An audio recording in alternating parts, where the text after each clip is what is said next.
ಗಂಧದ ಗುಡಿಯ ಟೈಟಲ್ನಲ್ಲಿ ಅಂಥದ್ದೊಂದು ಬಹಳ ವಿಶೇಷ. ಪ್ರಾಣಿಗಳಿಗೆ ಹೀರೋಶಿಪ್ ಕೊಟ್ಟಂಥವ್ರು MP ಶಂಕರ್. ಕಾಡು ಕುರುಬನ ವೇಷ ಅಂದರೆ ಕಾಡಿನ ಜೊತೆಗಿನ ಸಂಪರ್ಕ ಶುರುವಾಗಿದ್ದು ಇಲ್ಲಿಂದ. ಭೈರವನ ಮೇಲೆ ಅಣ್ಣವ್ರು ಸವಾರಿ ಮಾಡಬೇಕು ಅಂತೇಳಿ ಇವತ್ತಿಗೂ ನಾವಾಡುವ ನುಡಿಯೇ ಕನ್ನಡ ನುಡಿಯಲ್ಲಿ ಅಣ್ಣವರು ಹೆತ್ತಿ ಕೂತಿರೋ ಕುದುರೆ ಭೈರವ. ಗಂಧದ ಗುಡಿ ಅಂದ್ಕೊಂಡು ನೆನಪಾಗೋದು ನಾವಾಡುವ ನುಡಿಯೇ ಕನ್ನಡ. ನಾವಾಡುವ ನುಡಿಯೇ ಕನ್ನಡ ನುಡಿ, ಚಿನ್ನದ ನುಡಿ. ರಾಜ್ಕುಮಾರ್ ನರಸಿಂಹರಾಜು ಬೇಡ್ರ ಕಣ್ಣಪ್ಪದಿಂದ ಶುರುವಾದ ಜೋಡಿ ಕೊನೆಯಾಗಿದ್ದು ಗಂಧದ ಗುಡಿ. ಈ ಅಭಯಾರಣ್ಯಗಳ ಕಲ್ಪನೆಗೆ ಕಾರಣವಾಗಿದ್ದಂತಹ ಒಂದು ಸಿನಿಮಾ ಹೇಳಿದರೆ ಡಾಕ್ಟರ್ ರಾಜ್ಕುಮಾರ್ ಅವರು ನಟಿಸಿರುವಂತಹ ಗಂಧದ ಗುಡಿ ಸಿನಿಮಾ. ಇದರಲ್ಲಿ ವಿಷ್ಣುವರ್ಧನ್ ಅವರು ಕೂಡ ನಟಿಸಿದ್ದಾರೆ. ಸುಮಾರು 25 ವಾರಗಳ ಕಾಲ ಚಿತ್ರಮಂದಿರದಲ್ಲಿ ಪ್ರದರ್ಶನಗೊಂಡಂತಹ ಒಂದು ಅದ್ಭುತ ಸಿನಿಮಾ ಕೂಡ ಇದು. ಜೊತೆಗೆ ಒಂದು ವಿವಾದ ಕೂಡ ಸೃಷ್ಟಿ ಮಾಡಿದಂತಹ ಸಿನಿಮಾ ಇದು. ಈ ಸಿನಿಮಾದ ಬಗ್ಗೆ ಹೇಳಿ ಸರ್. ನಾವು ವಾದ ವಿವಾದಗಳನ್ನು ಹೇಳೋಣ.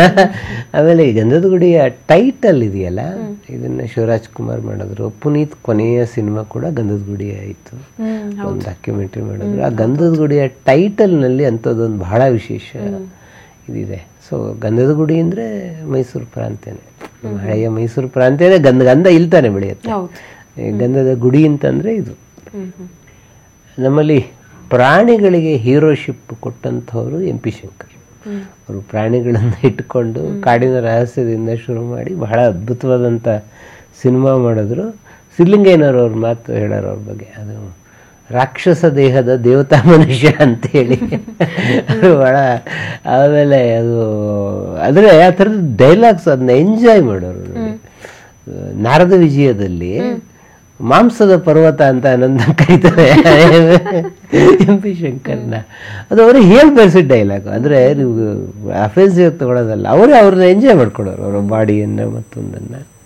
ಅವರು ತುಮಕೂರು ಜಿಲ್ಲೆ ತಿಪ್ಟೂರಿನ ತಾಲೂಕಿನ ಹಾಲ್ಕುರ್ಕಿ ಅಂತೇಳಿ ಒಂದು ಪಾಳೆಗಾರಿಕೆ ವಂಶದವರು. MP ಶಂಕರ್ ಪೂರ್ವಜರು.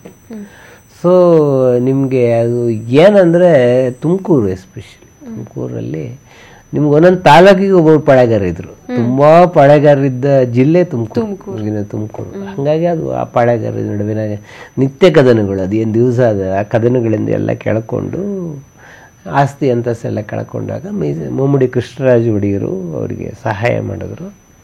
ಈ ಮುಮ್ಮಡಿ ಕೃಷ್ಣರಾಜ ಒಡೆಯರು ಸಹಾಯ ಮಾಡಿ ಪಾಳೆಗಾರ ವಂಶದವರೆಲ್ಲ ಕೃಷ್ಣರಾಜ ಒಡೆಯರ ವಂಶಕ್ಕೆ ಬಂದರು. ಆಮೇಲೆ ನಿಮ್ಗೆ ಅದೊಂದು ದೊಡ್ಡ ಗುಂಪು. ಅಷ್ಟೊಂದು ಜನಕ್ಕೆ ಅರಮನೆಯಲ್ಲಿ ಎಲ್ಲಿ ಕೆಲಸ ಕೊಡೋಕ್ಕೆ ಸಾಧ್ಯ. ಸೊ ಅರಮನೆಯಲ್ಲಿ ಹಾಲ್ಕುರ್ಕಿಯಿಂದ ಮೈಸೂರಿಗೆ ಬಂದರು ಅಷ್ಟೇ. ಎಲ್ಲರೂ ಅವರವರ ಗುರಿಕಾರ್ ಬಸವಲಿಂಗಯ್ಯ ಅಂತ ಹೇಳಿ ಅವರು ಸ್ವಂತ ಉದ್ಯೋಗಕ್ಕೆ ತೊಡಗಿದಂಥವ್ರು. ಆ ಗುರಿಕಾರ್ ಬಸವಲಿಂಗಯ್ಯ, ಗುರಿಕಾರ್ ಅಂದ್ರೆ ಕುಸ್ತಿಪಟವರು. ಅವರ 7 ಜನ ಮಕ್ಕಳ ಪೈಕಿ 3ನೇವರು ಬಿ ಮಲ್ಲಪ್ಪ. ಈ ಮಲ್ಲಪ್ಪನ ಏಕೈಕ ಪುತ್ರ ಪುಟ್ಲಿಂಗಪ್ಪ. ಪುಟ್ಲಿಂಗಪ್ಪನ 6 ಜನ ಮಕ್ಕಳಲ್ಲಿ 3ನೇವರು MP ಶಂಕರ್. ಸೊ ಅಣ್ಣ ಬಸವಲಿಂಗಪ್ಪ, ಒಬ್ಬರು ಅಕ್ಕ ತಮ್ಮ MP ನಾಗರಾಜ್. ಈ ಥರದಲ್ಲಿ MP ಶಂಕರ್ ಅವರ ಇವರು ಪುಟ್ಲಿಂಗಪ್ಪನವರು ಮೈಸೂರಿನ ಶಂಕರ ಮಠದ ಪಕ್ಕದಲ್ಲಿ ಒಂದು ಗುರಿಕಾರ್ ಕ್ಷೇತ್ರದಲ್ಲಿ ಕೈಮಗ್ಗ ಮಾಡಿ ನೇಯ್ಗೆ ಕೆಲಸ ಮಾಡೋರು. ಜವಳಿ ವ್ಯಾಪಾರ ಮಾಡಿದ್ರು. ನೆಹರು ವಸ್ತ್ರಾಲಯ ಅಂತ ಮೈಸೂರಿನಲ್ಲಿ ಬಹಳ ಫೇಮಸ್. ಇದನ್ನು ಇವರು ಮಾಡಿದ್ರು. ಬಹಳ ವಿಶೇಷ ಅಂತಂದರೆ ಜವಾಹರ್ಲಾಲ್ ನೆಹರೂನೇ ಇದು ಉದ್ಘಾಟನೆ ಮಾಡಿದ್ರು ಇದನ್ನು. ಸೊ ಅಲ್ಲಿ ಅವ್ರು ಸ್ವತಃ ನಂಬಿಕೆಯವರೇ ಕಳ್ತನ ಮಾಡಿದ್ರು. ಹೀಗಾಗಿ ಜೀವನ ಕಷ್ಟ ಆಯಿತು. ನೆಹರು ವಸ್ತ್ರಾಲಯ ಹೋದ ಮೇಲೆ ಇಂಥ ಸ್ಥಿತಿನಲ್ಲೇ ಅವರು MP ಶಂಕರು ಪ್ರಾಥಮಿಕ ಮಾಧ್ಯಮಿಕ ಶಾಲೆಯನ್ನು ಮಾಡಿ ಬನಮಯ್ಯ ಹೈಸ್ಕೂಲ್ನಲ್ಲಿ ಹೈಸ್ಕೂಲ್ ಮಾಡಿದ್ರು. ಆಗ ಒಂದು ವಜ್ರ ಮಹೋತ್ಸವ, ಇಲ್ಲಿ ಕಾಡು ಕುರುಬನ ವೇಷ ಅಂದರೆ ಕಾಡಿನ ಜೊತೆಗಿನ ಸಂಪರ್ಕ ಶುರುವಾಗಿದ್ದು ಇಲ್ಲಿಂದ. ಸೊ ಅವಾಗ ಜಯಚಾಮರಾಜೇಂದ್ರ ಒಡೆಯರು ಮಹಾರಾಜರು ಅವರೇ ಬಹುಮಾನ ಕೊಟ್ಟಿದ್ರು. ಇವರು ಅಷ್ಟೊತ್ತಿಗಾಗಲೇ 2ನೇ SLC ಮಾಡೋಕ್ಕಷ್ಟೊತ್ತಿಗಾಗಲೇ ಮನೆಯಲ್ಲಿ ಕಷ್ಟ, 7 ಜನ ಮಕ್ಕಳು. ಇವರು ಫಸ್ಟು ವಿದ್ಯುಚ್ಛಕ್ತಿ ಕಂಪ್ನಿಯಲ್ಲಿ, ವಿದ್ಯುಚ್ಛಕ್ತಿ ಮಂಡಳಿಯಲ್ಲಿ ದಿನಗೂಲಿಯಾಗಿ ಸೇರ್ಕೊಳ್ತಾರೆ. ಆಮೇಲೆ ರೈಲ್ವೆ ಕಾರ್ಯಾಗಾರಕ್ಕೆ ಸೇರ್ಕೊಳ್ತಾರೆ. ರೈಲ್ವೆ ಕಾರ್ಯಾಗಾರದಲ್ಲಿ ಇವ್ರದ್ದೇನು ಅಂತಂದರೆ ಈಗೆಲ್ಲ ಅದಕ್ಕೆ ಮಿಷನ್ ಬಂದ್ಬಿಟ್ಟಿದೆ. ಈ ಕಬ್ಬಿಣದ ಕಂಬಿಗಳನ್ನು ಬೆಂಡ್ ಮಾಡಿ ರೈಲ್ವೆ ಹಳಿಗಳನ್ನು ಮಾಡೋದು, ಈ ಕೆಲಸ ಮಾಡ್ತಾ ಇದೆ. ಇದು ಫಿಸಿಕಲಿ ಮಾಡಬೇಕಾಯ್ತು. ಈಗ ಫಿಸಿಕಲಿ ಎಲ್ಲ ಮಾಡಲ್ಲ ಇದನ್ನು. ಈಗೆಲ್ಲ ಅದಕ್ಕೆಲ್ಲ ಮಿಷನ್ಸ್ ಬಂದ್ಬಿಟ್ಟಿದೆ. ಸೊ ಇವರ ದೇಹ ಸಹಜವಾಗಿ ಬಲಡ್ಡೆ ಆಯ್ತು. ಅದು ಭಾಳ ಕಷ್ಟದ ಕೆಲಸ ಅಲ್ಲ ಅದು ಮಾಡಿ ಮಾಡಿ ಮಾಡಿ. ಸೊ ಕುಸ್ತಿ ಬಗ್ಗೆ ಭಾಗವಹಿಸಿ ಅಂತ ಎಲ್ಲರೂ ಇಷ್ಟು ಚೆನ್ನಾಗಿದೆ ಬಾಡಿ ಕುಸ್ತಿನಲ್ಲಿ ಅಂತಂದ್ರು.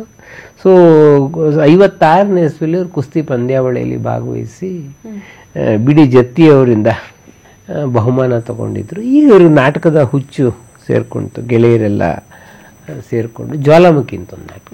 ಜ್ವಾಲಾಮುಖಿ ನಾಟಕದಲ್ಲಿ ಇವ್ರದ್ದು ಸೇವಕನ ಪಾತ್ರ. ಸೊ ಬಂದರೆ ಸೇವಕನ ಪಾತ್ರಕ್ಕೆ ಬಂದರೆ ಇವ್ರಿಗೆ ಅಷ್ಟು ಜನ ನೋಡಿ ಡೈಲಾಗೇ ಮರ್ತೋಯ್ತು, ಎಲ್ಲ ಜನ ಕೊಟ್ಟರು. ಸೊ ಇನ್ಯಾವತ್ತೂ ನಾಟಕ ಮಾಡಲ್ಲ ಅಂತ ಅವತ್ತು ಪ್ರತಿಜ್ಞೆ ಮಾಡಿದವರು ಮುಂದೆ ಸಿನಿಮಾ ನಿರ್ಮಾಣ ಮಾಡಿದ್ರು.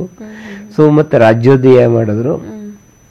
ಒಂದೇ ಡೈಲಾಗು, ಏನು ಕೆಂಪಣ್ಣ ನನ್ನ ಮಿರುಗುವ ಕತ್ತಿ ಎಲ್ಲಿದೆ ಅಂತ ಹೇಳಿ ಅದನ್ನು ನೀಟಾಗಿ ಹೇಳಿದ್ರು ಆ ಡೈಲಾಗ್. ಅದು ಪಶ್ಚಾತ್ತಾಪ. ಹೀಗೆ ಒಂದು ಭರಣಿ ಕಲಾವಿದರು ಅಂತ ಒಂದು ನಾಟಕ ಮಂಡ್ಲಿ ಹುಟ್ಟಿತು. ಆಮೇಲೆ ಹಬ್ಬ ಹುಡುಗಿ HLN ಸಿಂಹ ಅವರೊಂದು ಸಿನಿಮಾ ಕೂಡ ಮಾಡಿದ್ರು. ಆ ಹಬ್ಬ ಹುಡುಗಿ ಒರಿಜಿನಲ್ ನಾಟಕದಲ್ಲಿ ಇವರು ಮಾಡಿದ್ರು. ಸೊ ಗದಾ ಯುದ್ಧದಲ್ಲಿ ಇವರು ಬಹಳ ದುರ್ಯೋಧನನ ಪಾತ್ರ ಗದಾ ಯುದ್ಧದಲ್ಲಿ ಇವರು ಬಹಳ ಪ್ರಸಿದ್ಧರು. ಒಂದ್ಸಲ ಗದಾ ಯುದ್ಧದ ಪ್ರದರ್ಶನಕ್ಕೆ ನೋಡೋದಕ್ಕೆ ಬಂದ ಹುಣಸೂರು ಕೃಷ್ಣಮೂರ್ತಿಯವರನ್ನ ರತ್ನಮಂಜರಿ ಸಿನಿಮಾಕ್ಕೆ ಅವರನ್ನು ಕರ್ಕೊಂಡ್ರು. ಇಷ್ಟೊತ್ತಿಗಾಗಲೇ ರತ್ನಮಂಜರಿಯಿಂದ ಶುರು ಮಾಡಿ ಸತ್ಯ ಹರಿಶ್ಚಂದ್ರ 24 ಸಿನಿಮಾ ಮಾಡಿದ್ರು. ಆದರೆ MP ಶಂಕರನ್ನ ಎಲ್ಲರೂ ಗುರುತಿಸೋದು ಕುಲದಲ್ಲಿ ಕೀಳಾಗೋದು ಹಾಡಿನ ಮೂಲಕ, ವೀರಬಾಹು ಪ್ರಸಂಗದ ಮೂಲಕ. ಸೊ 500 ರೂಪಾಯಿ ಮಾತಾಡಿದ್ರು ಸಿನಿಮಾದ ಸಂಭಾವನೆಯನ್ನು. ನಾಗಿರೆಡ್ಡಿ ಇದರ ನಿರ್ದೇಶಕರು, ನಿರ್ಮಾಪಕರು 2000 ರೂಪಾಯಿ ಕೊಟ್ಟರು ಹಾಡನ್ನು ನೋಡ್ಬಿಟ್ಟು. ಸೊ ಇದು ಗಂಗೆ ಗೌರಿ ಇದರಲ್ಲಿ ಮಾಡಿದ್ರು. ಗಂಗೆ ಗೌರಿಯಲ್ಲಿ ಏನು ಅಂತಂದರೆ ಶನಿ ಪಾತ್ರ ಇರೋದು. ಶನಿ ಪಾತ್ರ ಮಾಡೋಕ್ಕೆ ಎಲ್ಲರೂ ಹೆದರ್ಕೊಳ್ಳೋರು, ಯಾಕೆ ಶನಿಗೆ ಸವಾಸ ನಮಗೆ ಅಂತ ಹೇಳ್ಬಿಟ್ಟು ಇವರು ಮಾಡಿದ್ರು. So Gange Gowri cinema MGR MK Radha ನಡುವೆ ಒಂದು ಗಲಾಟೆ ನಡೆಯುತ್ತೆ. MK ರಾಧಾ ಗುಂಡೇಟು ಹಾರಿಸ್ತಾರೆ. ಅದರಿಂದ ಈ ಭರಣಿ ಗಂಗೆ ಗೌರಿ ಸಿನಿಮಾ ನಿಂತೋಗುತ್ತೆ. ಪಂತ್ಲು ಆ ಟೈಮಲ್ಲಿ ಪೊಲೀಸ್ 119 ಸಿನಿಮಾ ತೆಗಿತಿರ್ತಾರೆ. ಆ ಟೈಮ್ನಲ್ಲಿ ಗಲಾಟೆ ನಡೆದಿರೋದು. ಆಮೇಲೆ ಕೋರ್ಟು ಕೇಸ್ ಗೊತ್ತಲ್ಲ, ಕೋರ್ಟು ಕೇಸಲ್ಲಿ ಸಿಗಾಕೊಂಡ್ರೆ ಬಿಡಿಸ್ಕೊಳ್ಳೋಕೆ ಟೈಮ್ ಬೇಕು. ಸಿಕ್ಕಾಕೊಂಡಿದ್ರಿಂದ ಅದು ಗಂಗೆ ಗೌರಿ ಸಿನಿಮಾ. ಸೊ ಮತ್ತೆ ಇವರು ರೈಲ್ವೆ ವಾಪಸ್ ಬಂದಿದ್ರು. ಗಂಗೆ ಗೌರಿ ಶುರುವಾದ್ಮೇಲೆ ಒಂದ್ಸಲ ಬಂತು. ಹೇಳಿ ಕಳಿಸಿದ್ರೆ ಮದ್ರಾಸಿಗೆ ಸೇರುವ ಬದಲಿಗೆ ಇವರು ಆಸ್ಪತ್ರೆ ಸೇರಿದ್ರು. ಯಾಕೆ ಅಂದರೆ ಕಾರ್ ಆಕ್ಸಿಡೆಂಟ್ ಆಗೋಯ್ತು ಬಲಗೈ. ಸೊ ರಾಜ್ಕುಮಾರ್ ನೋಡೋಕೆ ಬಂದಿದ್ರು ಇವ್ರನ್ನ. ಅಣ್ಣ ಅವರು ಒಂದು ಮಾತು ಹೇಳಿದ್ರು, ಯಾಕೋ ನಿಮ್ಗೆ ಶನಿ ಕಾಟ ಭಾಳ ಕಾಡ್ತಾ ಇದೆ, ಯಾಕಂದ್ರೆ ಇಲ್ಲಿ ಪಾತ್ರ ಮಾಡಿದೆ, ಮಂತ್ರಾಲಯಕ್ಕೆ ಹೋಗ್ಬನ್ನಿ, ರಾಯರು ನಿಮ್ಮನ್ನ ಕಾಪಾಡ್ತಾರೆ ಅಂತ ಹೇಳಿ. ಸೊ MP ಶಂಕರ್ ನನ್ನ ಇಂಟರ್ವ್ಯೂನೆಲ್ಲ ಮಾತು ಹೇಳಿದ್ದಾರೆ. ಅಣ್ಣ ಅವ್ರ ಮಾತು ನಿಜ ಆಯಿತು, ನನ್ನ ರಾಯರು ಕಾಪಾಡಿದ್ರು ಅಂತ. ಕೊನೆವರೆಗೂ ರಾಯರ ಪರಮ ಭಕ್ತರಾಗಿದ್ರು. ಅದೆಲ್ಲ ನಿಜಾನ ಸರ್? ಈಗ ಶನಿ ಪಾತ್ರ ಮಾಡಬಾರ್ದು, ರಾವಣನ ಪಾತ್ರ ಅದು 2-3 ಕಥೆಗಳಿದೆ.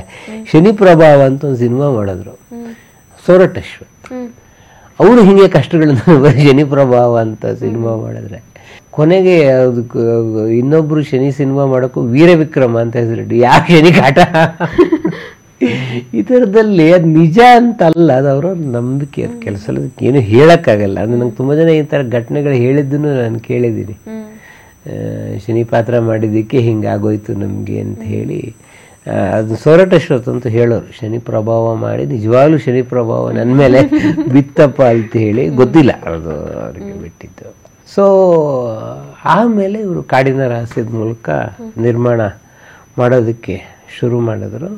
ನಾರಿ ಮುನಿದರೆ ಮಾರಿನಲ್ಲಿ ಕಲ್ಪನಾ ಒಂದು ಕುದುರೆ ಹತ್ಕೊಂಡ್ಬಿಡ್ತಾರೆ. ಅದು ಬಹಳ, ಅದು MP ಶಂಕರ್ ಅವರಿಗೆ ಬಹಳ ಪ್ರಿಯವಾದ ಕುದುರೆ ಭೈರವ ಅಂತ. ಸೊ ಅಣ್ಣ ಅವರು ಅದನ್ನು ನೋಡ್ಬಿಟ್ಟು, ಅಯ್ಯ ಈ ಭೈರವನ ಮೇಲೆ ನಾನು ಸವಾರಿ ಮಾಡ್ಬೇಕಲ್ಲ ಅಂತಂದ್ರೆ ಒಂದು ಸಿನಿಮಾ ಮಾಡೋಣ ಅದಕ್ಕೆ. ಗಂಧದ ಗುಡಿ ಹುಟ್ಟಿದ್ದು ಹಿಂಗೆ, ಭೈರವನ ಮೇಲೆ ಅಣ್ಣವ್ರು ಸವಾರಿ ಮಾಡಬೇಕು ಅಂತೇಳಿ. ಇವತ್ತಿಗೂ ನಾವಾಡುವ ನುಡಿಯೇ ಕನ್ನಡ ನುಡಿಯಲ್ಲಿ ಅಣ್ಣವರು ಹೆತ್ತಿ ಕೂತಿರೋ ಕುದುರೆ ಭೈರವ. ಸೊ ಅದಕ್ಕೇನಂತೆ ಒಳ್ಳೆ ಕತೆ ಅಂತ ಹೇಳಿ ಒಂದು MD ಸುಂದರ್ ಅಂತ ಹೇಳಿ. MD ಸುಂದರ್ ಕನ್ನಡದಲ್ಲಿ ಬಹಳ ಅದ್ಭುತವಾದ ಕತೆ, ನಾರದ ವಿಜಯ, ಆಟೋ ರಾಜ, ಈ ಥರದ ಕತೆ ಎಲ್ಲ MD ಸುಂದರ್ ಬರೆದವರು. ಅವ್ರನ್ನ ಕಥೆಯ ಫ್ಯಾಕ್ಟ್ರಿ ಅಂತ ಕರೆಯೋರು. ಬಹಳ ಇಂಥ ಅದ್ಭುತ ಕಥೆಗಳನ್ನು ಬರ್ಕೊಡೋರು ಅವರು. ಗಂಧದ ಗುಡಿ ಅವ್ರು ಬರೆದಂಥ ಕತೆ. ಸೊ ವರದಪ್ಪನವ್ರು ಆ ಕತೆ ಓದಿದ ಕೂಡಲೇ ಫಾರೆಸ್ಟ್ ರೇಂಜರ್ ಎಲ್ಲ ಹೊಸ ಥರದ ಇದು, ಆಗೆಲ್ಲ ಗೊತ್ತಿರಲಿಲ್ಲ. ಫಾರೆಸ್ಟ್ ರೇಂಜರ್ ಇರ್ತಾರೆ, ಮತ್ತೊಂದೆಲ್ಲ ಗೊತ್ತಿರಲಿಲ್ಲ. ಇದುವರೆಗೂ ಅಣ್ಣವ್ರು ಮಾಡಿದಿರೋ ಕ್ಯಾರೆಕ್ಟರ್ ಬಹಳ ಚೆನ್ನಾಗಿರುತ್ತೆ ಅಂತ ಹೇಳಿ ಇಷ್ಟೊತ್ತಿಗೆ ಈಶಾ ಅಂತ ಒಬ್ಬನು ವಾಣಿಜ್ಯ ಮಂಡಳಿಯಲ್ಲಿ ನಾನು ಮೊದಲು ಟೈಟ್ಲ್ ರಿಜಿಸ್ಟರ್ ಮಾಡಿಸ್ಕೊಂಡಿದ್ದೆ, ನನ್ನ ಕತೆ ಇವ್ರು ಕದ್ದಿದ್ದಾರೆ ಅಂತ ಒಂದು ಕಂಪ್ಲೇಂಟ್ ಗಂಧದ ಗುಡಿ ಅಂತೇಳಿ. ಸೊ ಇವರು ಇದು ಹಿಂದೆ ಒಂದು ಸಂಚು ನಡೆದಿತ್ತು. ನಾನು ಇಂಟರ್ವ್ಯೂನಲ್ಲಿ MP ಶಂಕರ್ ಇದನ್ನು ತುಂಬ ದೀರ್ಘವಾಗಿ ಮಾತಾಡಿದ್ದಾರೆ. ಈ ಘಟನೆ ಘಟಿದ್ರೆ ಇದೇ ಒಂದು ಎಪಿಸೋಡ್ ಮಾಡ್ಬೋದು, ಅಷ್ಟು ದೊಡ್ಡ ಘಟನೆ ಇದು. ಅದು ರಾಜ್ಕುಮಾರ್ ಕಾಲ್ ಶೀಟ್ ತಪ್ಪು ಹೋಗಬೇಕು ಅಂತ ಕಾರಣಕ್ಕೆ ಮಾಡಿದ ಸಂಚಿದು. ಸೊ ಕೊನೆಗೆ ರಾಜಿ ಪಂಚಾಯತಿ ಮಾಡಿ 2 ಕತೆ ತರಿಸಿ ನೋಡಿದ್ರೆ ಇಬ್ಬರು ಫಾರೆಸ್ಟರ್ ಅನ್ನೋದು ಬಿಟ್ಟರೆ ಈ ಕಥೆಯೇ ಬೇರೆ ಆ ಕಥೆಯೇ ಬೇರೆ. ಕೊನೆಗೆ ಗಂಧದ ಗುಡಿನೋ ಟೈಟ್ಲ್ ಇವರಿಗೆ ಸಿಕ್ತು. ಇಲ್ಲಿ ಗಂಧದ ಗುಡಿ ಟೈಟ್ಲೇ ತಪ್ಪು ಹೋಗ್ಬೇಕಾಗಿತ್ತು ಇವ್ರಿಗೆ ಸಿಕ್ತು ಗಂಧದ ಗುಡಿ ಅಂತೇಳಿ. ಆಮೇಲೆ ವಾಣಿಜ್ಯ ಮಂಡಳಿಯಲ್ಲಿ ಒಂದು ತೀರ್ಪು ಹೇಳಿದ್ರು, 50,000 ರೂಪಾಯಿ ನೀವು ಪರಿಹಾರ ಕೊಟ್ಬಿಡಿ, ಟೈಟ್ಲ್ ನೀವೇ ಇಟ್ಕೊಳ್ಳಿ.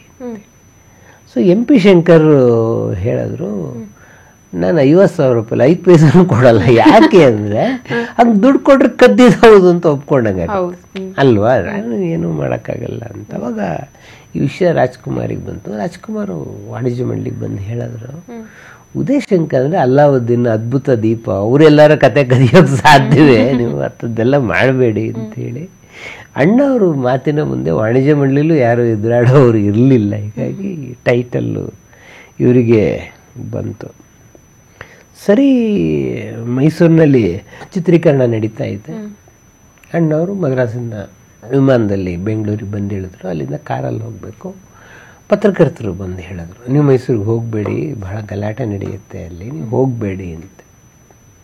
ಅಣ್ಣವ್ರು ಒಂದೇ ಮಾತು ಹೇಳಿದ್ರು, ಇದೆಲ್ಲ MP ಶಂಕರಿಗೆ ಅಷ್ಟೊತ್ತಿಗೆ ಗಿಸರ ನಡೆದಿತ್ತಲ್ಲ, ಯಾರು ಅವ್ರು ಆಗ್ದವ್ರು ಮಾಡ್ದಿರೋ ಕೆಲಸ.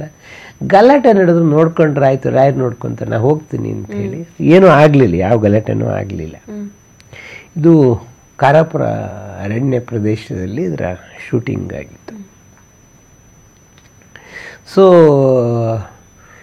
ಕಲ್ಪನಾ ಎಷ್ಟೊತ್ತಿಗೆ ನಾರಿ ಮುನಿದರೆ ಮಾರಿನಲ್ಲಿ ಮಾಡ್ತಾಯಿದ್ರು. ಅವಾಗ ಗಂಧದ ಗುಡಿ ಮಾಡುವಾಗ ಒಂದು ಗ್ಯಾಪ್ ಆಗಿತ್ತು. ರಾಜ್ಕುಮಾರ್ ಕಲ್ಪನಾ ಒಟ್ಟಿಗೆ ಆ್ಯಕ್ಟ್ ಮಾಡಿ ಒಂದು ಗ್ಯಾಪ್ ಆಗಿತ್ತು, ಒಟ್ಟಿಗೆ ಬಂದಿರಲಿಲ್ಲ. ಕಲ್ಪನಾನೇ ಹೇಳಿದ್ರು, ಅಣ್ಣವ್ರ ಸಿನಿಮಾ ನಾನು ಮಾಡ್ತೀನಿ ಅಂಥೇಳಿ.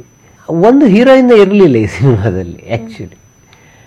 ಆಮೇಲೆ ಇಲ್ಲ ಕಲ್ಪನಾ ಮಾಡ್ತೀನಿ ಅನ್ನೋದಕ್ಕಾಗಿ ಒಂದು ಕ್ಯಾರೆಕ್ಟರ್ ಕ್ರಿಯೇಟ್ ಮಾಡಿದ್ರು. ಅಣ್ಣವರು ಕೇಳಿದ್ರು, ಕಲ್ಪನಾ ಭಾಳ ದೊಡ್ಡ ಕಲಾವಿದೆ, ಇದು ಕಲ್ಪನಾ ಮಾಡೋ ಥರ ಕ್ಯಾರೆಕ್ಟರ್ ಅಲ್ಲ, ಅದು ಬೇಡ ಅಂಥೇಳಿ, ಇನ್ನೊಂದು ಸಿನಿಮಾ ಮಾಡೋಣ ಅಂಥೇಳಿ. ಆದರೆ ಕಲ್ಪನಾ ಒಪ್ಪಲಿಲ್ಲ. ಇದು ನನ್ನ ಕ್ಯಾರೆಕ್ಟ್ರ್ ದೊಡ್ಡದೋ ಚಿಕ್ಕದೋ ಅನ್ನೋದು ಲೆಕ್ಕ ಅಲ್ಲ, ನಾಡು ನುಡಿಯ ಬಗ್ಗೆ ಪ್ರೀತಿ ಇರುವಂಥ ಸಿನಿಮಾ ಇದು, ನಾನು ಖಂಡಿತ ಮಾಡ್ತೀನಿ ಅಂಥೇಳಿ. ಆವಾಗ ಲಂಬಾಣಿ ಪಾತ್ರ ನೀವು ನೋಡಿದರೆ ಅದರಲ್ಲಿ ಭಾಳ ಜನ ಪೇಪರಲ್ಲೆಲ್ಲ ಬರೆದ್ರು, ಬೆಳ್ಳಿ ಮೋಡದ ನಾಯಕಿಯಾಗಿರೋ ಮಿನುಗುತ್ತಾರೆ ಅಥವಾ ಲಂಬಾಣಿ ಪಾತ್ರ ಮಾಡೋದು ಅದು ಸರಿ ಇಲ್ಲ ಅಂಥೇಳಿ. ಆ ದೇವ್ರ ಮಕ್ಕಳು ಸಿನಿಮಾದ ಮೇಲೆ ಇಬ್ಬರು ಒಟ್ಟಿಗೆ ಆ್ಯಕ್ಟ್ ಮಾಡಿರಲಿಲ್ಲ. ಆವಾಗ ಅದೊಂಥರ ತಪ್ಪು, ಕಲ್ಪನಾಗೆ ಅವಕಾಶ ಇಲ್ಲ ಅನ್ನೋ ಕಾರಣ ಕಣ್ಣವ್ರು ಹಿಂಗೆಲ್ಲ ಪಾತ್ರ ಮಾಡಿಸಿದ್ದಾರೆ ಅಂತ ಬರುತ್ತೆ ಅಂತಂದ್ರೆ. ಕಲ್ಪನಾ ಭಾಳ ಕ್ಲಿಯರ್ ಆಗಿದ್ರು, ನಾನು ಮುಂದಿನ ಸಿನಿಮಾದಲ್ಲಿ ಒಳ್ಳೆ ಕ್ಯಾರೆಕ್ಟರ್ನ ಮಾಡ್ತೀನಿ ಅಂಥೇಳಿ. ಕಲ್ಪನಾ ಅವ್ರಿಗಾಗಿ ಸೃಷ್ಟಿಯಾದಂಥ ಹಾಡು ಅರೆರೆ ಗಿಳಿರ. ಯಾಕಂದ್ರೆ ಅವ್ರಿಗೊಂದು ಹಾಡು ಬೇಕು ಅನ್ನೋ ಕಾರಣಕ್ಕೆ, ಇಲ್ಲಿರೋ ಅವ್ರ ಕ್ಯಾರೆಕ್ಟರ್ಗೆ ಇನ್ನೇನು ಸ್ಕೋಪ್ ಇಲ್ವ ಅಂಥೇಳಿ. ಅದು ಕಲ್ಪನಾ ಅವ್ರಿಗೂ ಬಹಳ ಇಷ್ಟವಾದ ಹಾಡು. ಬಹಳ ಮುಖ್ಯವಾಗಿ ಅದು ಹಾಡಿದ P. ಸುಶೀಲ ಅವ್ರಿಗೆ ಬಹಳ ಇಷ್ಟವಾದ ಹಾಡು. ಯಾಕಂದರೆ ಈ ಥರದ ಹಾಡುಗಳನ್ನ ಎಷ್ಟು ಜನಕ್ಕೆ ಹೇಳೋದು, ನಾನು P. ಸುಶೀಲ ಹಾಡ್ತಿರ್ಲಿಲ್ಲ.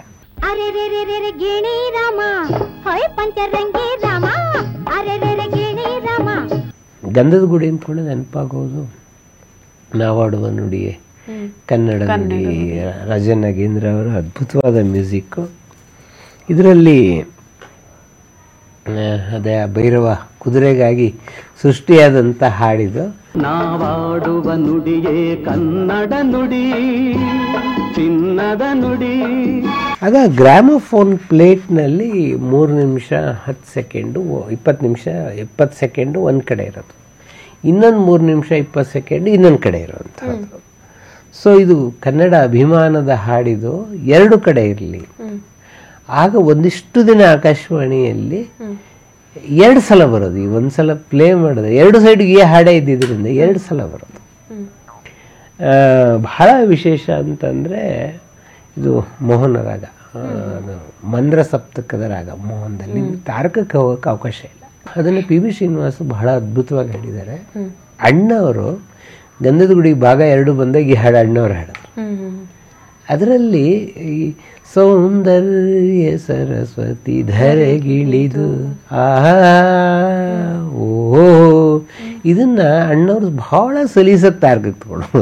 ಇದು ಪಿ.ವಿ. ಶ್ರೀನಿವಾಸ್ ಸ್ಟೈಲೇ ಬೇರೆ, ಅಣ್ಣವ್ರ ಸ್ಟೈಲೇ ಬೇರೆ. ಮತ್ತು ಅಣ್ಣವ್ರಿಗೆ ಮೋಹನ, ನಾನು ಹಿಂದೆ ನಮ್ಮ ಎಪಿಸೋಡ್ಗಳಿದೆ, ಅವ್ರಿಗೆ ಮೋಹನ ಭಾಳ ಪ್ರಿಯವಾದ ರಾಗ ಅಣ್ಣವ್ರಿಗೆ. ಇದು ಒಂದು ಬಹಳ ಇಂಪಾರ್ಟೆಂಟ್ ಆದ ಇದು ಅಂತ. ಆಮೇಲೆ ರಾಜ್ಕುಮಾರ್ ನರಸಿಂಹರಾಜು ನಾವು ಹಿಂದಿನ ಎಪಿಸೋಡ್ಗಳಲ್ಲೂ ಮಾತಾಡಿದ್ವಿ. ಅದರಲ್ಲಿ ಗಂಧದ ಗುಡಿ ಒಂದು ಗ್ಯಾಪ್ ನಂತರ ಅವರು ಒಟ್ಟಿಗೆ ನಟಿಸಿದಂತಹ ಸಿನಿಮಾ ಅದು. ದುರದೃಷ್ಟವಶಾತ್ ಕೊನೆಯ ಸಿನಿಮಾ. ರಾಜ್ಕುಮಾರ್ ನರಸಿಂಹರಾಜು ಬೇಡ್ರ ಕಣ್ಣಪ್ಪದಿಂದ ಶುರುವಾದ ಜೋಡಿ ಕೊನೆಯಾಗಿದ್ದು ಗಂಧದ ಗುಡಿ ಮೂಲಕ. ಅದಾದಮೇಲೆ ಮತ್ತಿನ್ನೇನು ಇದಿರಲಿಲ್ಲ. ಅದು ಆ ಘಟನೆಗಳೆಲ್ಲ ನಾವು 2-3 ಸಲ ವಿವರಿಸಿದ್ದೀನಿ ನಾನು, ನರಸಿಂಹರಾಜು ರಾಜ್ಕುಮಾರ್. ಹಾಗಾಗಿ ಇದು ಬೇಡ ಇವಾಗ ಅಂತ ಅನಿಸುತ್ತೆ. ಕಾರಾಪುರ ಅರಣ್ಯದಲ್ಲಿ ಒಂದು ಬಹಳ ದೊಡ್ಡ ಸಮಸ್ಯೆ ಇತ್ತು. ಅಂದರೆ ಚಿರತೆಗಳು ಓಡಾಡೋದು, ಆನೆಗಳು ಓಡಾಡ್ತಾ ಇರೋದು, ಎಲ್ಲಂದ್ರಲ್ಲಿ ದೃಶ್ಯಗಳನ್ನು ಮಾಡೋದಕ್ಕೆ ಬಹಳ ಕಷ್ಟ ಇತ್ತು. ಫಾರೆಸ್ಟ್ ಡಿಪಾರ್ಟ್ಮೆಂಟ್ನವರು ಬಹಳ ಕೇರ್ಫುಲ್ಲಾಗಿ ಅವ್ರಿಗೆ ಪ್ರೊಟೆಕ್ಷನ್ ಕೊಟ್ಟರು. ನಾನು ಈ ಸಿನಿಮಾ ಬಗ್ಗೆ ಮಾತನಾಡುವಾಗ ಇದು ಎಲ್ಲೂ ರೆಕಾರ್ಡ್ ಆಗಿಲ್ಲ, ಅಣ್ಣವ್ರು ನನಗೆ ಹೇಳಿದ ಇನ್ಸಿಡೆನ್ಸ್ ಇದು.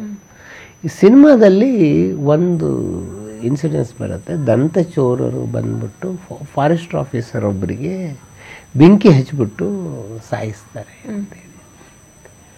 ಸೊ ನಾರ್ಮಲಿ ಡ್ಯೂಪ್ಗಳನ್ನು ಹಾಕಿ ಈ ಥರ ಸೀನ್ ತೆಗಿತಾರೆ. ಒಳಗೊಂದು ಪ್ರೊಟೆಕ್ಷನ್, ರಕ್ಷಣಾ ಕವಚ ಹಾಕ್ಕೊಂಡು ಮೇಲೆ ಇದನ್ನು ಹಾಕಿರ್ತಾರೆ. ಸೊ ಬೆಂಕಿ ಹತ್ತಿದ್ರು ಕೂಡ ರಕ್ಷಣಾ ಕವಚ ಇವರನ್ನು ತಡೆಯುತ್ತೆ. ಸೊ ನಾರ್ಮಲಿ ಈ ಸೀನಲ್ಲಿ ಏನಾಗ್ಬಿಟ್ಟಿತ್ತು ಅಂದರೆ ರಕ್ಷಣಾ ಕವಚ ಎಲ್ಲೊಂದು ಕೂಡ ಸ್ಕಿಡ್ ಆಗಿಬಿಟ್ಟಿದೆ. ಅವನಿಗೆ ಒಳಗಡೆ, ಅದು ನಿಮಗೆ ಒಳಗಡೆ ಒಂಚೂರು ಬೆಂಕಿ ತಾಕಿದ್ರು ಸಾಕು ಸ್ಪ್ರೆಡ್ ಆಗೋದಕ್ಕೆ. ಅವನು ಬೊಬ್ಬೆ ಹೊಡೆಯೋದಕ್ಕೆ ಶುರು ಮಾಡಿದಾಗಲೇ ಇವ್ರಿಗೇನೋ ಹೆಚ್ಚು ಕಮ್ಮಿ ಆಗಿದೆ ಅಂತ ಗೊತ್ತಾಗಿತ್ತು. ಕೂಡಲೇ ಆಸ್ಪತ್ರೆಗೆ ಸೇರಿಸಿ ಅವನು ಉಳ್ಕೊಳ್ತಾನೆ. ಅಣ್ಣವ್ರು ಯಾವಾಗಲೂ ಒಂದು ಮಾತು ನಂಗೆ ಹೇಳೋರು, ಗಂಧದ ಗುಡಿ ಪ್ರತಿ ಸೀನು ಚಾಲೆಂಜ್ ಅಪ್ಪ ನನಗೆ ಅಂತೇಳಿ. ಅಂದರೆ ಪ್ರತಿ ಸೀನು ಕೂಡ ನಾವು ಕಾಡಿನ ನಡುವೆ ಶೂಟಿಂಗ್ ಮಾಡ್ತಾ ಇದ್ವಿ ಅಂತ ಹೇಳಿ. ಆಮೇಲೆ ನೀವು ಕೇಳಿದ್ರಿ ವಾದ ವಿವಾದ ಅಂತ ಹೇಳಿ. ಗಂಧದ ಗುಡಿ ಸಿನಿಮಾಕ್ಕೆ ಆಯ್ಕೆಯಾದಾಗ ವಿಷ್ಣುವರ್ಧನ್ ಇನ್ನೂ ಸ್ಟಾರ್ ಆಗಿರಲಿ. ನಮ್ಮೂರಿನ ಹುಡುಗ ಅಂತ MP ಶಂಕರ್ ಅವರನ್ನು ಆಯ್ಕೆ ಮಾಡಿಕೊಂಡ್ರು. ಇದಕ್ಕೆ ಮುಂಚೆ ನಾಗರಹಾವು ಸೂಪರ್ ಹಿಟ್ ಆಯಿತು. ಇಲ್ಲಿ negative character. So MP Shankar ಹೇಳಿದ್ರು, ಬೇಡ ನಿಮಗೆ ಬೇರೆ ಯಾವ್ದಾದ್ರು ಕೊಡ್ತೀನಿ ಅಂತ ಹೇಳಿ. ವಿಷ್ಣುವರ್ಧನ್ ಇನ್ನೂ ಹೊಸ ಕಲಾವಿದ, ಇಲ್ಲ ಅಣ್ಣವ್ರ ಜೊತೆಗೆ ನಟಿಸೋ ಸೌಭಾಗ್ಯ ನಾನು ಬಿಡಲ್ಲ ಈ ಸಿನಿಮಾನ ಅಂತ ಮಾಡಿದ್ರು. ಕಾರಾಪುರದಿಂದ 20 ಕಿಲೋಮೀಟರ್ ದೂರ ಮಸಾಲೆ ಬೆಟ್ಟದಲ್ಲಿ ಸಿನಿಮಾದ ಶೂಟಿಂಗ್. ಅಲ್ಲಿ ಒಂದು ಸೀನು ಬಾಲಕೃಷ್ಣ ಶೂಟ್ ಮಾಡಬೇಕು. ಶೂಟ್ ಮಾಡಿದಾಗ ನಿಮ್ಮನ್ನು ಶೂಟ್ ಮಾಡಿಬಿಡ್ತೀನಿ ಅಂತ ಅವ್ರು ಟ್ರಿಗರನ್ನು ಪ್ರೆಸ್ ಮಾಡಬೇಕು. ಇದು ಸೀನ್. ಇದು ಟ್ರಿಗರ್ನ ಪ್ರೆಸ್ಸೇ ಮಾಡ್ತಾ ಇಲ್ಲ ಬಾಲಕೃಷ್ಣ. ಕಟ್ ಅಂತ ಹೇಳ್ತಾರೆ ನಿರ್ದೇಶಕರು. ಮತ್ತೆ ಆಗ್ತಾ ಇದೆ, ಯಾಕೆ ಏನೋ ಸಮಸ್ಯೆ ಆಗಿದೆಯಲ್ಲ ಅಂತ ಹೇಳಿ ಇವರಿಗೆ ಅನಿಸೋದಕ್ಕೆ ಶುರುವಾಯಿತು. ವಿಜಯ್ ಇವರ ನಿರ್ದೇಶಕರು, ರಾಜ್ಕುಮಾರ್ಗೆ ಅನೇಕ ಸಿನಿಮಾಗಳಲ್ಲಿ ವಿಜಯ್ ಶೆಟ್ಟಿ ಮಾಡಿದಂಥವ್ರು. ಆವಾಗ MP ಶಂಕರ್ ಓಡ್ ಬಂದು ಕೇಳಿದ್ರು, ಯಾಕೆ ಬಾಲಣ್ಣ ಏನಾಗ್ತಾ ಇದೆ, ಯಾಕೆ ಶಾರ್ಟ್ ಓಕೆ ಆಗ್ತಾ ಇಲ್ಲ ಅಂತ. ಅದು ಏನು ಬಂದು ಕೊಟ್ಟಿದೆಯೋ ಮಾರಾಯ, ಅದು ಸಿಕ್ಕಾಪಟ್ಟೆ ಭಾರ ಇದೆ, ನನಗೆ ಎತ್ಕೊಳ್ಳೋಕ್ಕೆ ಆಗ್ತಾ ಇಲ್ಲ, ಅದು ಟ್ರಿಗರಲ್ಲಿ ನಾನು ಪ್ರೆಸ್ ಮಾಡಲಿ. ಆಗ MP ಶಂಕರ್, ಇಲ್ಲ ನಾನು ಲೈಟ್ ವೆಯ್ಟ್ ಗನ್ ಅಂದೆ. MP ಶಂಕರ್ ಗನ್ ಯೂಸ್ ಮಾಡೋರು, ಕಾಡು ಶಿಕಾರಿ ಎಲ್ಲ ಮಾಡಿ ಗೊತ್ತಿದ್ದವರು ಅಂತ ಹೇಳಿ ಲೈಟ್ ವೆಯ್ಟ್ ಗನ್ ತೊಗೊಂಡು ಬಂದರು. ಸರಿ, ಒಂದು ಲಂಚ್ ಬ್ರೇಕ್ ತೊಗೊಂಡು ಇದನ್ನು ಮಾಡೋಣ ಅಂತ ಹೇಳಿ ಬಂದರು. ಸರಿ, ಮಧ್ಯಾಹ್ನ ಬಂದ್ಬಿಟ್ಟು, ಅದು light weight gun, important gun, ಇದು ಇಂಡಿಯನ್ ಗನ್. ಇದು ಮಧ್ಯಾಹ್ನ MP ಶಂಕರು ಪ್ರೆಸ್ ಮಾಡ್ತಾರೆ, ಟ್ರಿಗರ್ ಮಾಡಿ ತೋರಿಸು, ಹಿಂಗೆ ಮಾಡಬೇಕು. ಟ್ರಿಗರ್ ಮಾಡಿದ್ರೆ ಸಡನ್ನಾಗಿ ಗುಂಡು ಹಾರ್ಬಿಡ್ತು. ಎಲ್ಲರೂ ಒಂದ್ಸಲ ಗಾಬರಿ ಆಗೋಯ್ತು. ಅಂದರೆ ನೀವು ನಿಜ ಶಾರ್ಟಲ್ಲಿ ಹಿಂಗಾಗಿದ್ರಿ ಏನು ಕತೆ ಅಂತ. ಆವಾಗ ನಡೆದಿದ್ದೇನು ಅಂತಂದರೆ, ನಾರ್ಮಲಿ ಗನ್ ಲೋಡ್ ಮಾಡಿ ಒಂದು ರೌಂಡು ಕಾಡಲ್ಲೆಲ್ಲ ಶಿಕಾರಿ ಮಾಡಿ ಮತ್ತು ಗುಂಡು ತೆಗೆದಿಟ್ಟು ಗನ್ನನ್ನೇ ಎತ್ತಿಡ್ತಾರೆ. ಅವತ್ತು ಗುಂಡು ತೆಗಿಯೋದು ಮರ್ತ್ಬಿಟ್ಟಿದ್ದಾರೆ MP ಶಂಕರ್. ಸೊ ಸತ್ಯವಾದ ಘಟನೆ ಇಷ್ಟು. ಅಂದರೆ ನಿಮಗೆ ಸೆಟ್ನಲ್ಲಿ ಗುಂಡು ಹಾರಿಲ್ಲ, ಶೂಟಿಂಗಲ್ಲಿ ಗುಂಡು ಹಾರಿಲ್ಲ, ರಿಹರ್ಸಲಲ್ಲಿ ಗುಂಡು ಹಾರಿರೋದು, ಅದು ಹಾರಿಸಿರೋದು ಬಾಲಕೃಷ್ಣ ಅಲ್ಲ, MP ಶಂಕರ್ ಟೆಸ್ಟ್ ಮಾಡೋದಕ್ಕೆ ನೆಲಕ್ಕೆ ಹೊಡೆದಿರೋದು. ಸೊ ನೆಲಕ್ಕೆ ಹೊಡೆದ ಕೂಡ ಅದು ಗುಂಡು ನಿಜವಾಗ್ಲೂ ಬಂದಿದ್ದು ಹೌದು. ಸೊ ಅಣ್ಣವರು ಹೇಳಿದ್ರು, ನಮ್ಮಲ್ಲಿ ಸತ್ಯವಂತಿಕೆ ಇದೆ, ಅದಕ್ಕೆ ನಾನು ಉಳ್ಕೊಂಡಿದ್ದೀನಿ ರಾಜ್ಕುಮಾರ್ ಇವತ್ತು ಅಂತ ಹೇಳಿ. ಇಷ್ಟೇ ನಡೆದಿರೋ ಕಥೆ. ಇದರಲ್ಲಿ ಮತ್ತಿನ್ನೇನು ವಾದ ವಿವಾದಗಳೆಲ್ಲ ಆಮೇಲೆ ಅನೇಕ ಕಥೆಗಳು ಸೃಷ್ಟಿಯಾಗಿದ್ದು ಆಮೇಲೆ ಬಹಳ ಜನಕ್ಕೆ ಗೊತ್ತಿದೆ. ಗುಂಡು ಹಾರಿಸೋದು ವಿಷ್ಣುವರ್ಧನ್ ಅಲ್ಲವೂ ಅಲ್ಲ, ಸೀನಲ್ಲಿ ಬಾಲಕೃಷ್ಣನೇ ಗುಂಡು ಹಾರಿಸೋದು. ಹಾರಿಸಿದ್ರು ಬಾಲಕೃಷ್ಣ ಹಾರಿಸ್ಬೇಕಾಗಿತ್ತು. ಅದ್ರ ಆ ಥರದ್ದೇನು ಆಗಲಿಲ್ಲ. ಆದರೆ ಗನ್ನಲ್ಲಿ ಗುಂಡು ಇದ್ದಿದ್ದು ಹೌದು, ಅದು ನಿಮಗೆ ಟ್ರಯಲ್ ಹೊಡೆಯುವಾಗ ಗೊತ್ತಾಯಿತು. ರಾಜ್ಕುಮಾರ್ ಮತ್ತು PB ಶ್ರೀನಿವಾಸ್ ಅವರ ಶ್ರೇಷ್ಠ ಕಾಂಬಿನೇಷನ್ ಸಿನಿಮಾಗಳಲ್ಲಿ ಎಲ್ಲೂ ಹೋಗಲ್ಲ ಮಾವ, ಅದರಲ್ಲಿ ಚಿಕ್ಕ ಬಾಲಕಿ ಟೋನ್ನಲ್ಲಿ ಹೆಜ್ಜನ್ಕಿ ಹಾಡಿದ್ದಾರೆ, ಅದೊಂದು ಇದು. ಆಮೇಲೆ ಈ ಸಿನಿಮಾ ನೋಡಿ ನೀವಾಗಲೇ ಹೇಳಿದಾಗೆ ದೇವರಾಜ್ ಅರಸು ಅವರು ಅಭಯಾರಣ್ಯ ಅಂತ ಕಲ್ಪನೆಯನ್ನು ತಗೊಂಡು ಬಂದರು. ಸೊ ಇದರಲ್ಲಿ ಇದನ್ನು ನಂಗೆ ಬಹಳ ಮುಖ್ಯವಾದ ಘಟನೆ, ನಂಗೆ ರಾಜ್ಕುಮಾರ್ ಹೇಳಿದ ಘಟನೆ ಇದು. ಈ ಗಂಧದ ಗುಡಿ ಸಿನಿಮಾ ಆಗಿ ಇಷ್ಟೆಲ್ಲ ದೊಡ್ಡ ಯಶಸ್ಸನ್ನು ಕಂಡರೂ ಕೂಡ ಎಲ್ಲೋ ಒಂದು ಕಡೆ ಅಣ್ಣವರಿಗೆ ಬಹಳ ಕೊರಗು ಅನ್ನಿಸ್ತದೆ. ಯಾಕಂದರೆ ತುಂಬ ಅವಘಡಗಳಾಯಿತು ಈ ಸಿನಿಮಾದಲ್ಲಿ. ಯಾಕೋ ಅದೊಂದು ಇವನದ್ದೊಂದು, ಆಮೇಲೆ ಆನೆಗಳದ್ದೊಂದು ಇನ್ಸಿಡೆನ್ಸ್ ಆಯಿತು, ಈ ಗುಂಡಿಂದೊಂದು ಇನ್ಸಿಡೆನ್ಸ್ ಆಯಿತು. ಅವಾಗ ಯಾರೋ ಹೇಳಿದ್ರು ಅವರಿಗೆ, ನೋಡಿ ವನದೇವತೆ ಮಾಸ್ತಿಯಮ್ಮ ಅಂತಿದ್ದಾರೆ, ಅದಕ್ಕೆ 7 ಗಂಟೆ ಮಾಡಿಸ್ಬೇಕು, ಮಾಡಿಸಿದ್ರೆ ಅದು ತೃಪ್ತಿ ಆಗ್ತಾಳೆ ಅಂಥೇಳಿ. ಅವಾಗ ಮಾರೋಣ ಅಂಥೇಳಿ ಅಣ್ಣ ಅವ್ರು ಹೋಗಿ ಆ 7 ಗಂಟೆಯನ್ನು ಕಟ್ಟಿ ಹರಕೆಯನ್ನು ಮಾಡಿದ್ರು. ಗಂಧದ ಗುಡಿ ಭಾಗ 2 ತೆಗಿಬೇಕು ಅಂತ MP ಶಂಕರ್ಗೆ ಬಹಳ ಆಸೆ ಇತ್ತು. ಒಂದು 5-6 ವರ್ಷ ಆದಮೇಲೆ ಅಣ್ಣವ್ರ ಹತ್ರ ಹೋಗಿ ಹೇಳಿದ್ರು, ಗಂಧದ ಗುಡಿ ಭಾಗ 2 ತೆಗಿತಾ ಇದ್ದೀನಿ ಅಂತೇಳಿ. ರಾಜ್ಕುಮಾರ್ ಹೇಳಿದ್ರು, ಯಾಕೆ ಇಷ್ಟು ತಡ ಮಾಡಿದ್ರಿ, ನಾವಾಗಲೇ ಕೂಡಲೇ ಬರ್ತೀವಿ, ಆ ಸಿನಿಮಾ ಇಟ್ಟಾದ ಕೂಡ ಬರ್ತೀವಿ ಅಂದ್ಕೊಂಡಿದ್ವಿ, ಇಷ್ಟು ಲೇಟಾಗಿ ಬಂದಿದ್ರಲ್ಲ, ಒಂದ್ಸಲ ಪಾರ್ವತಿ ಹತ್ರ ಮಾತಾಡಿ ಅಂತ. ನಾರ್ಮಲಿ ಅಣ್ಣವ್ರು ಹಾಗೆ ಹೇಳ್ತಾರೆ, ಪಾರ್ವತಿ ಹತ್ರ ಒಂದ್ಸಲ ಮಾತಾಡಿ ಅಂತ ಹೇಳಿದ್ರು.